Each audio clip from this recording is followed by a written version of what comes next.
Certainly. Here's a short Gothic horror story titled The Forgotten Bell Tower, Where the Dead Still Listen. The Forgotten Bell Tower, Where the Dead Still Listen.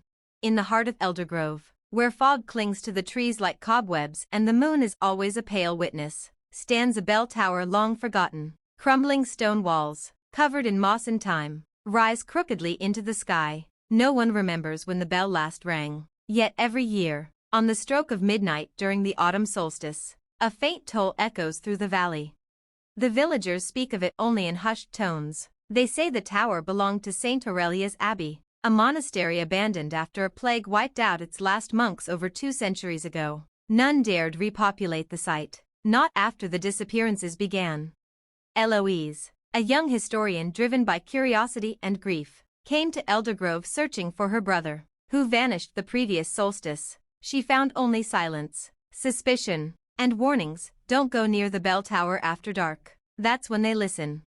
But Eloise was not one to heed ghost stories. Armed with her brother's journal and a lantern, she set out toward the tower as twilight bled into night. The forest parted for her reluctantly, branches clawing at her coat. The wind carried whispers, just wind, she told herself, but her pulse quickened. The tower loomed ahead, more ruin than structure, yet the bell above remained intact, untouched by rust or vine. She climbed the spiral staircase, its steps moaning with each footfall. At the top, the bell stood silent, but the air felt charged, like before a storm. Eloise found a mark on the wall, her brother's initials, freshly carved. She wasn't the only one who'd come here. Then, the bell rang. Not by rope, not by hand, but as if stirred by invisible winds. The toll sent shivers down her spine. Below, shadows stirred. Dozens of pale figures emerged from the woods, heads tilted upward, eyes empty. They did not breathe, they did not blink. And yet, they listened. Her brother stood among them. He spoke no words, but his lips moved in rhythm with the bell. A ghostly chant rose from the crowd, and Eloise felt herself pulled toward the edge of the tower. A voice not her own whispered inside her: one must ring the bell, one must stay. Realization hit. Each solstice, someone new rang the bell, someone alive. In exchange, they became part of the audience below, listening forever. Eloise tried to resist, but the bell called to her, a weight in her chest. She turned away, but her hands reached for the rope. That night, the villagers heard the toll again. This time, it was louder. And in the shadows of the forest, the dead listened, joined by one more. Let me know if you'd like a longer version or a different tone. Certainly. Here's part 2 of The Forgotten Bell Tower, Where the Dead Still Listen. Part 2, The Bell Ringer's Curse. Weeks passed since the bell last tolled. Eldergrove settled into uneasy quiet, but something had shifted. The fog lingered longer, curling through alleyways like fingers searching for something lost. Animals fled the forest. Children woke screaming, whispering about voices beneath their beds, chanting in a language no one taught them. At the village edge, a stranger arrived. Dressed in a dark, time-worn cloak, the man introduced himself as Father Marius, a scholar of lost relics. He claimed to be tracking disturbances in sacred places, where death clings too tightly to memory. When he asked about the bell tower, silence fell across the tavern. But one old woman, blind since birth, finally spoke. It was built on consecrated ground, then defiled. The monks weren't just victims of plague. They rang that bell too often, for things that should never be summoned. Marius listened, nodded, and that very night, he entered the forest. He found the bell tower just as Eloise had, wrapped in vines and shadow. He carried an old book, bound in cracked leather and sealed with a wax sigil of Saint Aurelia. As he approached, he felt them watching, hundreds of eyes in the dark, motionless. From the staircase above, he heard footsteps, soft, bare, deliberate. Eloise. Her face pale, her eyes distant, her fingers bloodied from the rope. She no longer moved of her own will. She was the bell's prisoner now, its ringer, its herald. Marius opened the book and began to chant. The bell began to shake. The dead stirred violently, their mouths moving in unison, but no sound came. Eloise screamed, not in fear, but in fury. Something else was inside her now, something old. The bell must ring, she hissed. No, Marius said, lifting the relic toward her. You are not its servant. You are its seal. With one final chant, he pressed the book against the tower's altar, and light burst from the sigil. The bell shattered above them, a scream splitting the air as spectral forms were dragged upward in a cyclone of wailing light. When it was over, the tower stood still. The dead were gone. Eloise collapsed, breathing again. But as Marius helped her to her feet, they heard something echo from the forest, low, deep, and metallic. Another bell. Not from this tower. Not from this land. From somewhere beneath.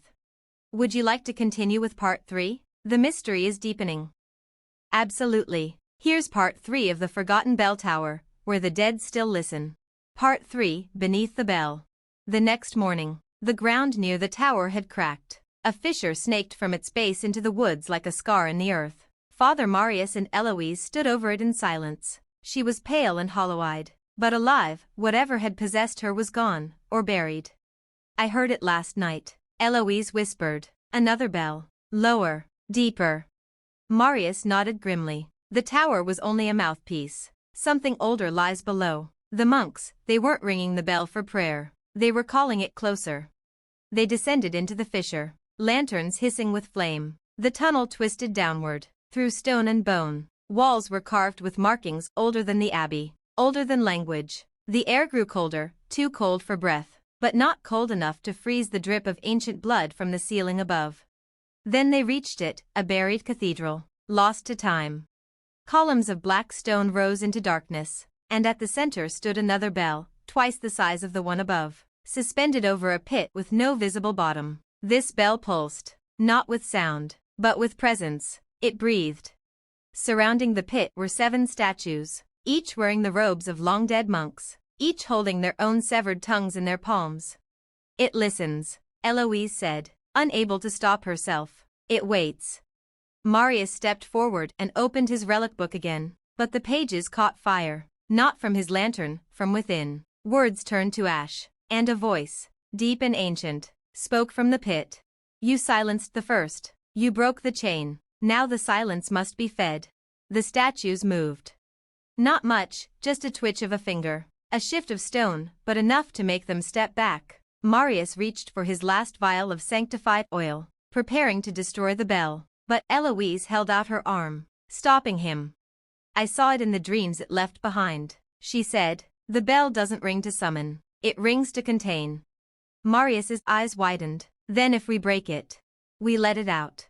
The bell above had merely lulled the dead. This one held back something older, something from before death had rules, and it was stirring. Far above, in the village of Eldergrove, the earth trembled once more. And somewhere, far from any tower, a child was born deaf. Not by chance, but by mercy. Would you like to continue to part 4? The true origin of the bell, and what it holds, is yet to be revealed. Absolutely. Here's part 4 of The Forgotten Bell Tower, where the dead still listen. Part 4, The Bell That Binds. The descent had changed them. Eloise no longer flinched at the whispering walls, and Father Marius, though seasoned in the sacred and profane, felt the sharp edge of something deeper than fear, recognition. This cathedral, buried, sealed, forgotten, was not man-made. The black bell at its center was inscribed with no language Marius knew, yet he understood it. The carvings told a story not meant for living minds, a time when the world was soft and the veil between life and death had not yet formed. In those days, something had tried to cross, not to conquer, but to dwell. It had no shape, no name, only hunger. The bell was not forged to summon it, but to trap it in time. Eloise walked toward the edge of the pit, her eyes wide but unblinking. It's still feeding, she murmured. All these years, every echo, every toll, it's been taking pieces of the living. Marius could feel it now too, every memory he'd ever lost, every moment that slipped from his fingers like sand, stolen. The bell didn't kill, it devoured remembrance. That's why the dead still listened. They hadn't been mourning. They were trying to remember who they were. Then the bell began to ring. Not by force, but by will, a soundless resonance that vibrated in the bones. The statues moved again, this time turning their heads to face Marius. You broke the upper seal, a voice said, not aloud, but inside him. You let the chant go silent. Now we awaken, to ring in its place. The monks were not guardians. They were sacrifices. Their silence had kept the deeper bell asleep, and their absence was the alarm. "We need to replace them," Eloise whispered, tears running down her face. 7 lives, tongues taken, voices silenced forever. "No," Marius said, "there has to be another way." The voice inside him laughed. "You believe in choice? You came with a book and faith, but this is older than both." The bell began to rise from above the pit, defying gravity, its surface splitting open like a blooming flower, revealing darkness within that moved. A limb reached out, not flesh, not shadow, but the absence of both. Marius turned to Eloise, eyes fierce. "If we can't reseal it, we collapse the cathedral. We bury it again, permanently. But we're down here." He smiled faintly. "Then let it remember us." He took the sanctified oil and flung it onto the supporting columns. The flame raced along ancient grooves. The entire cathedral began to quake, stone shattering, walls screaming. Eloise clutched the bell rope one last time and, with a cry, rung it once more. Above, in Eldergrove, the earth split and then sealed. The sound stopped. And for the first time in centuries, silence meant safety. Epilogue. Years later, tourists pass through the forest of Eldergrove, oblivious to what sleeps beneath. They see no tower, just a rise in the earth and strange patterns in the trees. But every so often, when the wind is still and night is deepest, some claim they hear a low, impossible sound. A bell. Not ringing, but breathing. Would you like a final chapter? Perhaps a generation later, when the silence breaks once again? Absolutely. Here's the final chapter of The Forgotten Bell Tower, Where the Dead Still Listen. Part 5, The Last Toll. Generations passed. Eldergrove modernized. The woods thinned, and the village grew into a town. Few remembered the tower now. No one recalled the cathedral. Even the earth above the sealed pit had been paved into a park, complete with swings, benches, and cheerful signs. But memory, like the dead, never rests forever. It began with the dreams. Children waking up weeping, saying they had heard someone calling their name in a voice that sounded like them. Trees around the park stopped blooming. Electronics died when brought too close to a certain patch of soil. Dogs refused to go near it. And one girl, Lena, 12 years old, began drawing bells in the margins of her schoolbooks. Not normal bells, vertical, spindly ones that opened. Her parents grew concerned when she spoke of voices coming from beneath the ground. "They're lonely," she whispered. "They don't remember who they were." The town dismissed it as imagination, until the first child went missing, then a second, both last seen near the park. Search teams found no bodies, only small stones shaped like tongues placed neatly where the children had vanished. In a dusty university archive miles away, an old nun named Sister Aline found a ruined volume bound in scorched leather. It was unsigned, but a note was scribbled inside the front cover. Asterisk: if this ever tolls again, let the silence die with you. Marius. She closed the book and called her driver. It was time to return to Eldergrove. Lena waited at the park that night. The wind was still, the moon was low. She brought with her an old bell she had found buried in her grandmother's attic, cracked but whole. And as midnight struck, she rang it. Not once, not twice. 7 times. The earth groaned. The park split. And from the chasm rose not stone, but sound, dense, unyielding, like a memory forced into the mind. Ghosts of children flickered along the edges of the rift, mouthing names they no longer owned. Lena stood at the center, utterly calm. "I remember now," she said, looking down into the dark. "I was the first." Sister Aline arrived too late to stop her. But she saw it, just for a moment, as the bell reformed in the air above the girl. Not built, not forged, simply returned, as if it had never truly left.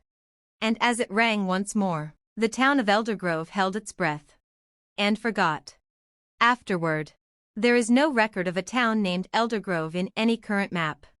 But travelers sometimes pass through a quiet patch of land where birds don't sing, and children hum songs they don't remember learning. There's a sound that follows them, not heard, but felt, like a name on the tip of the tongue.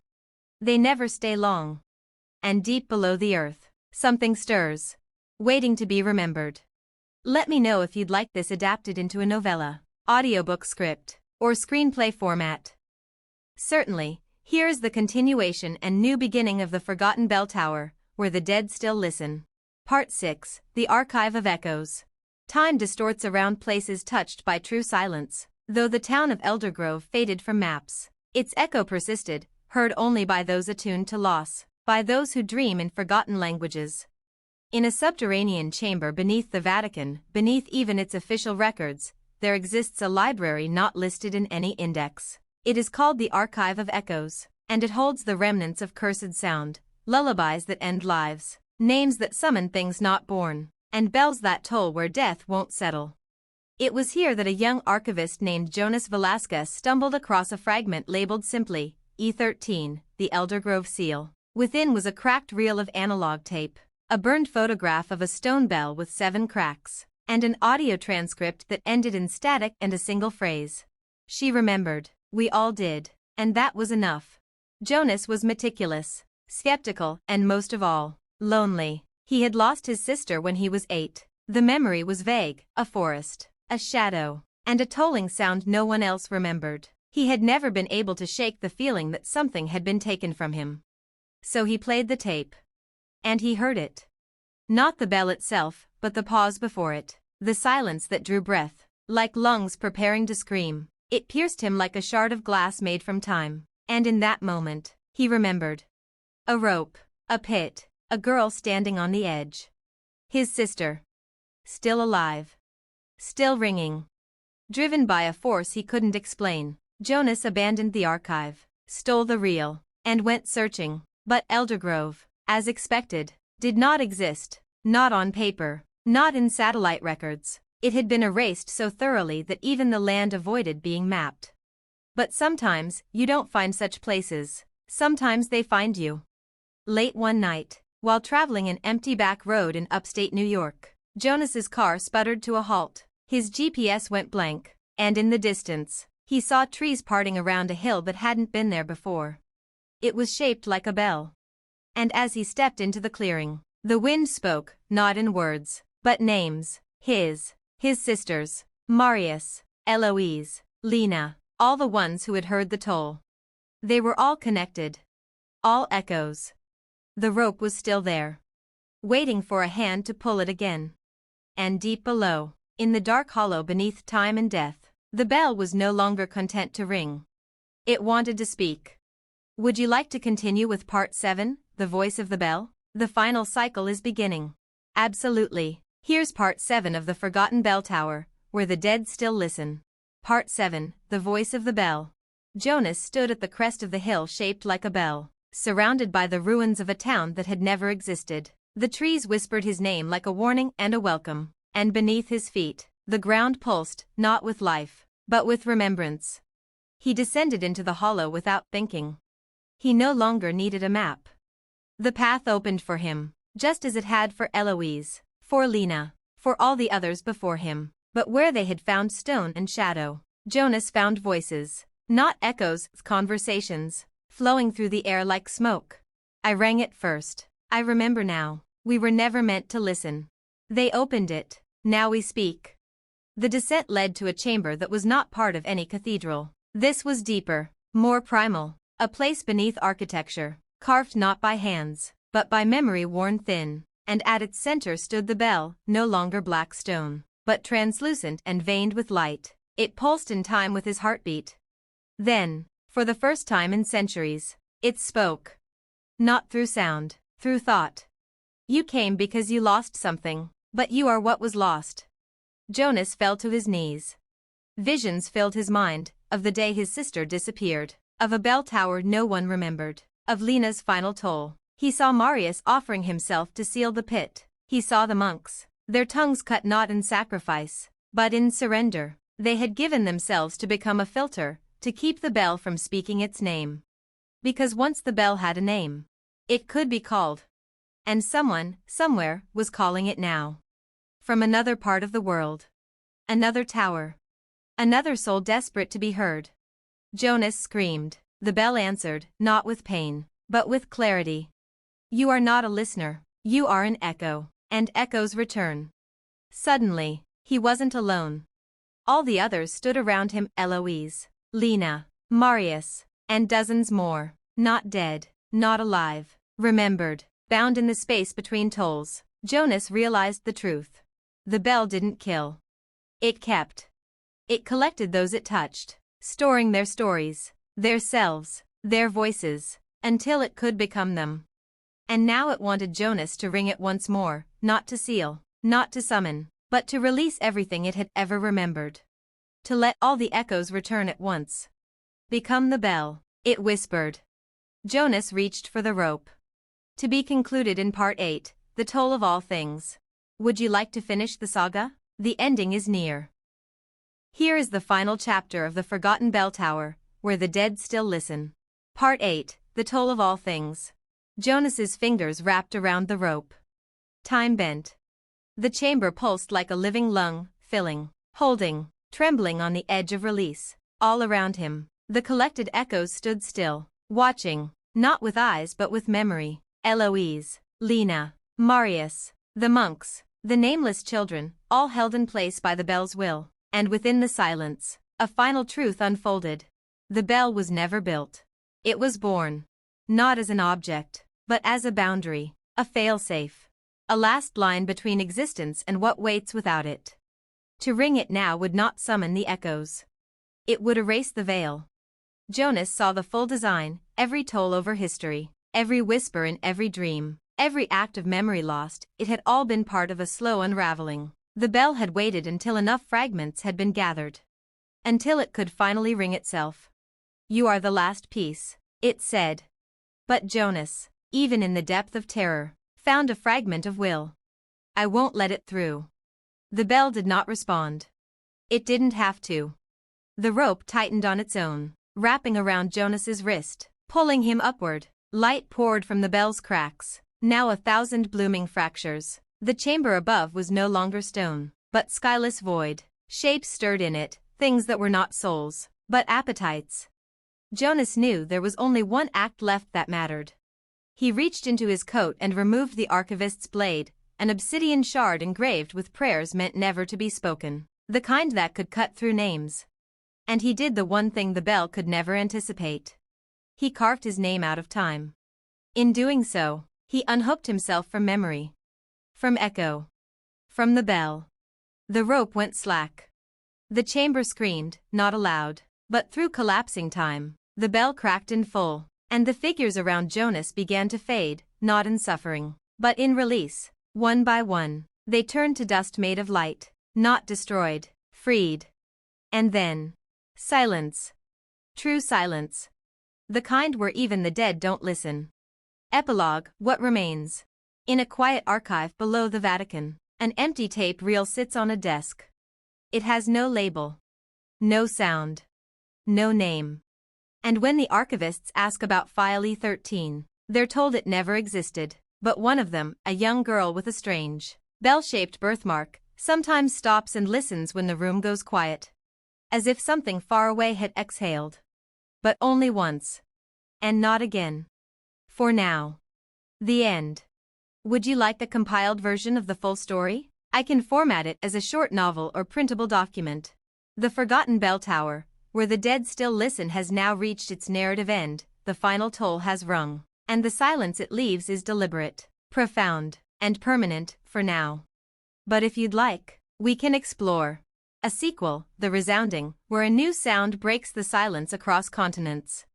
A prequel, The Origins of the Bell, The Monks, and The First Toll.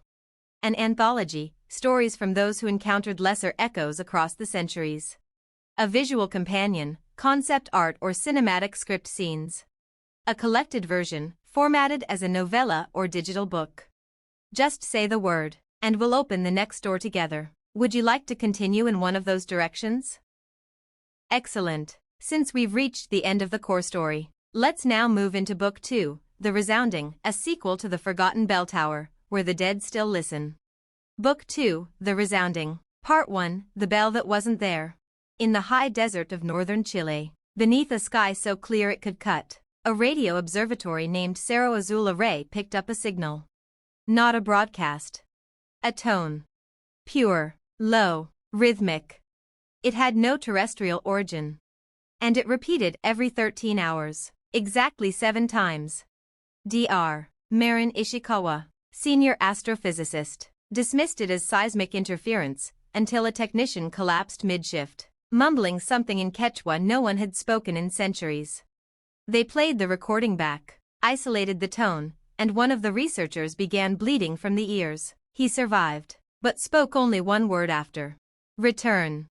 Meanwhile, thousands of miles away in Dubrovnik, a young girl was found drawing massive bells in her sleep. On walls, floors, ceilings. Her family swore they heard tolling in the night, but the bells, when drawn, had no clappers, no way to ring. And yet, the toll persisted. The Vatican's secretive archive of echoes, now almost entirely dismantled, received an untraceable courier package. Inside, one reel of analog tape. A single page from Jonas Velasquez's missing journal.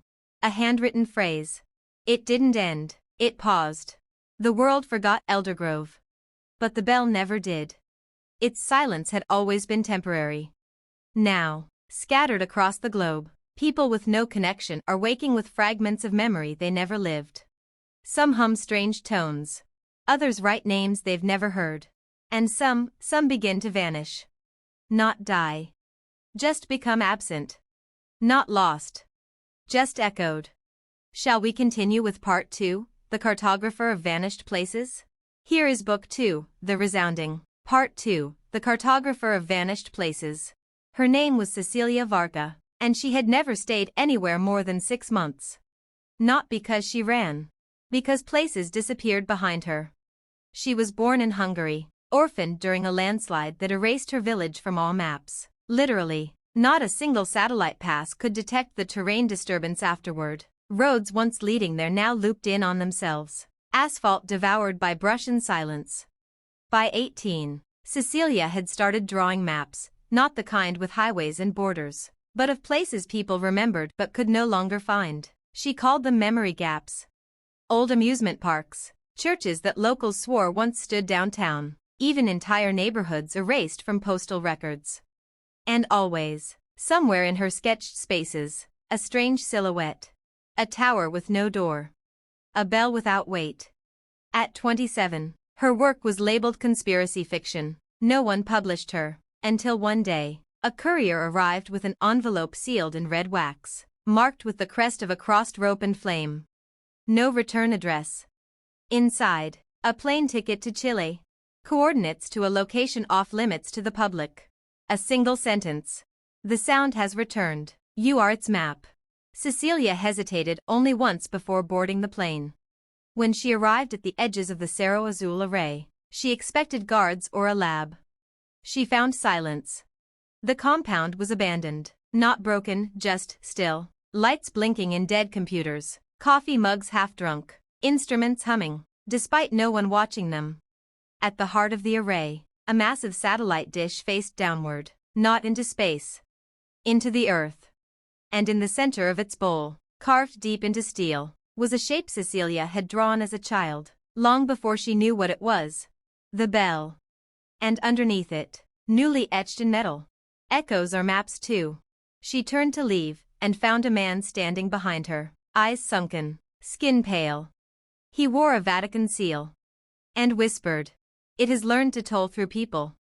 Shall we continue with Part 3, The 7 Living Bells?